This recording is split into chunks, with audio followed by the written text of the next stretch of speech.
सालों पहले एक शहर में साहूकार रहता था, जिसके 7 बेटे और एक बेटी थी। बेटी का नाम करवा था। साहूकार ने अपने बच्चों का पालन पोषण काफी शाही तरीके से किया था।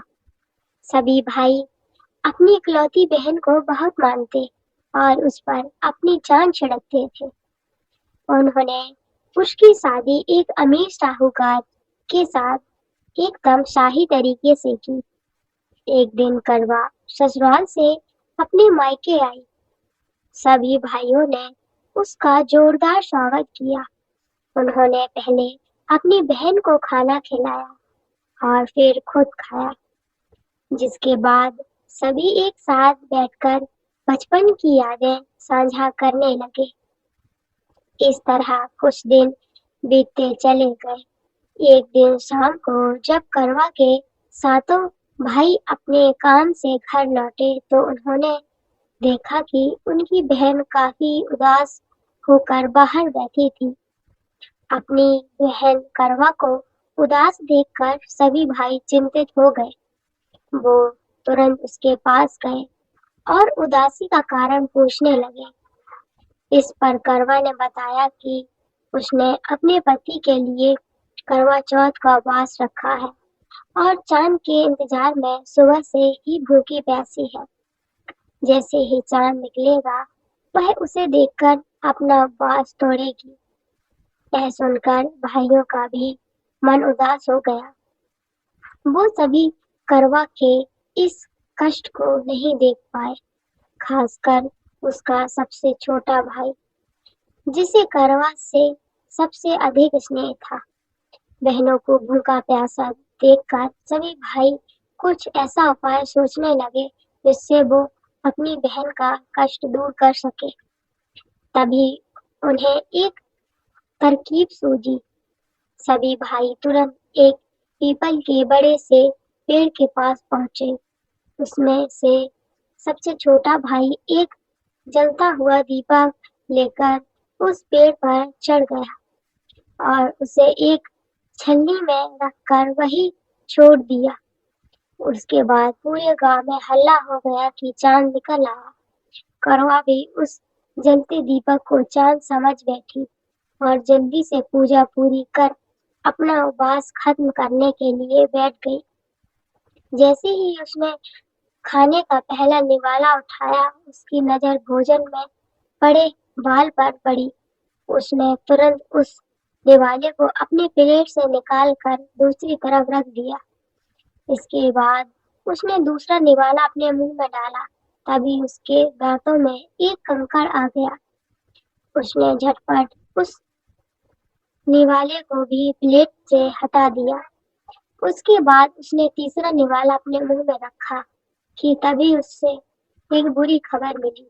करवा को पता चला कि उसके पति की मृत्यु हो गई। यह सुनते ही करवा पूरी तरह से टूट गई और जोर जोर से रोने लगी। कुछ समय बीतने के बाद उसे अपने पति की मृत्यु की सच्चाई का पता चला। उसे जानकारी मिली कि उसने भाइयों के कारण उसने दीपक को चांद समझ लिया था और अपना उपवास खत्म किया था। इस वजह से देवता नाराज हो गए और उनके पति को मृत्युदंड की सजा सुनाई। सच्चाई का पता चलने के बाद करवा ने अपने पति का अंतिम संस्कार नहीं करने का प्रण लिया। देखते देखते 1 साल बीत गए। करवा अपने पति के मृत शरीर के पास ही बैठी रही। वह रोजाना अपने पति के शव को साफ करती और वहां उगलने वाली घासों को भी हटाती रहती थी। 1 साल के बाद फिर से करवा चौथ का पर्व आया।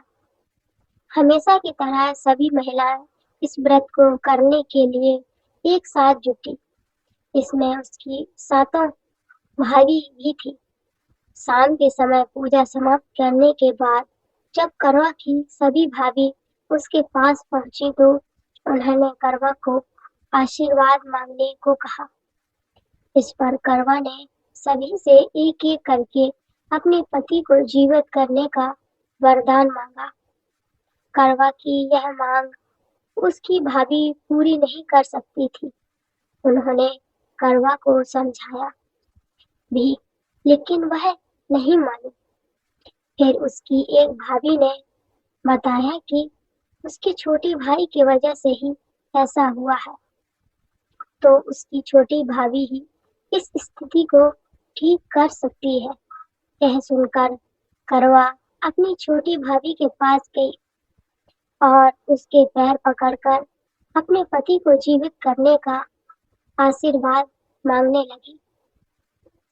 पहले तो उसकी छोटी भाभी ने बहुत टाला, लेकिन अंत में उसकी छोटी भाभी ने अपनी तर्जनी उंगली को हटाकर उसमें से अमृत की एक बूंद करवा के मृत पति के ऊपर डाल दी। जैसे ही अमृत की बूंद उसके ऊपर गिरी वह जिंदा हो गया और जय श्री गणेश के नारे लगाने पड़े। इस घटना के बाद से ही ऐसी मान्यता है कि करवा चौथ का व्रत करने से गौरी शंकर खुश होते हैं और महिलाओं के सुहाग की रक्षा का वरदान देते हैं। तो कैसी लगी ये करवा चौथ की स्टोरी दोस्तों, कमेंट सेक्शन में जरूर बताना। और अगर स्टोरी अच्छी लगी हो तो प्लीज वीडियो को लाइक करना एंड चैनल को भी सब्सक्राइब कर देना, बेल आइकन को भी प्रेस कर देना। राधे राधे।